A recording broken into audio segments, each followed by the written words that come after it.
o nosso grupo surgiu da indignação contra as ameaças que o ativismo judicial, que é uma moeda com duas faces perversas, de um lado a judicialização da política e de outro a politização do judiciário, já demonstravam em 2014, com o começo da Lava Jato.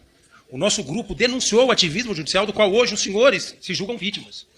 Foi o nosso grupo que, de forma coerente, de forma inaugural, denunciou desde o início os efeitos perversos desse ativismo judicial.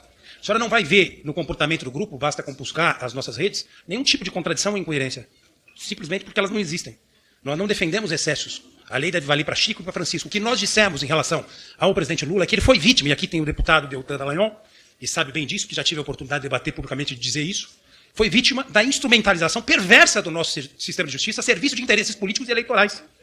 E porque os senhores não se manifestaram aí sim, sem qualquer tipo de coerência contra esses abusos, talvez sejam vítimas de abusos que seguramente não terão paralelo, porque caso como esse, talvez a gente demore muito tempo para assistir novamente. Deputada, os excessos, repito, para Chico e para Francisco serão repelidos.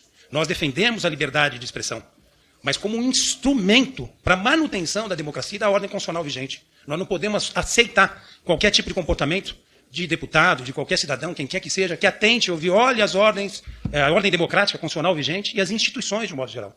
Foi exatamente por isso que nós fomos à Justiça, onde o deputado, que foi muito elegante na forma como, inclusive, colocou a questão, agradeço a sua gentileza, onde nós fomos buscar, na verdade, uma resposta judicial, ele próprio buscou, e nesse caso, favorável, inclusive, a ele.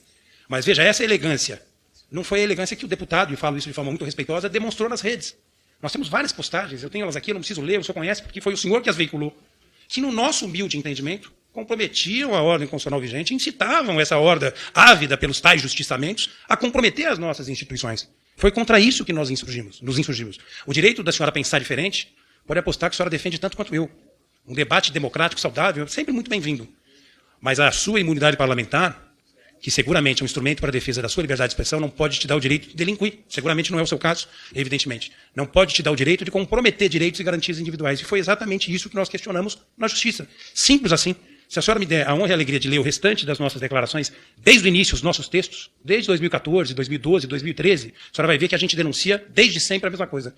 Quando o ex-presidente Michel Temer, que no nosso entendimento violou a Constituição, quando aplicou um golpe para tirar uma presidenta legitimamente eleita do poder, no nosso entendimento, estou falando de forma respeitosa, os senhores... Obrigado, Rui. Deputado Rui, quando ele foi vítima de uma prisão, nós denunciamos o abuso. Nós denunciamos. Foi o nosso grupo que denunciou o abuso. Inclusive, a nossa manifestação foi levada aos autos para requererem a liberdade do ex-presidente Michel Temer. Para encerrar, inclusive sobre a prisão, e tem manifestações nossas, Pedro Serrano, grande jurista, para encerrar, publicou um artigo na Folha, relativizando, inclusive, os alcances e as justificativas para a prisão do ex-ministro Anderson Torres. Ele é do Prerrogativas. A senhora podia ler esse texto, eu peço a gentileza de que me dê a honra de fazer isso, por favor. Com a palavra... Senhor presidente, eu gostaria de pedir questão de ordem, direito de resposta, foi mencionado expressamente no contexto de instrumentalização do judiciário, é uma acusação leviana, a qual eu gostaria de responder. Está prevista no regimento interno, excelência. Questão de ordem, acusação leviana mencionando meu nome expressamente. Foi como opinião pessoal, deputado, e não há contradita pelo acordo que nós fizemos. Foi uma acusação de um comportamento de modo leviano, uma instrumentalização do judiciário. Se ele quiser rasgar o regimento interno, pode rasgar o regimento interno, mas com todo respeito está previsto expressamente. O senhor vai tratar de modo desigual e de modo incorreto e injusto. Deputado, eu estou tratando com igualdade todos e todas que estão se manifestando aqui. Senhor presidente, está previsto o regimento expresso expressamente. Me mencionou diretamente, me fez uma acusação leviana, eu tenho direito de resposta. Se o senhor não quiser dar, o senhor vai estar atuando de modo incorreto, ilegal, antirregimental. Vossa Excelência, é um abuso que o senhor pode cometer em razão da sua posição, mas não deixa de ser um abuso. Com todo respeito a Vossa Excelência, compulse, por favor, o regimento, artigo 192, artigo 74, inciso 7º. A juízo do presidente para contestar a acusação pessoal. Então, estou decidindo, à luz do regimento, que não cabe, nesse momento, Vossa Excelência contraditar. Com a palavra, o senhor pode recorrer se achar que o entendimento é incorreto. É um direito seu.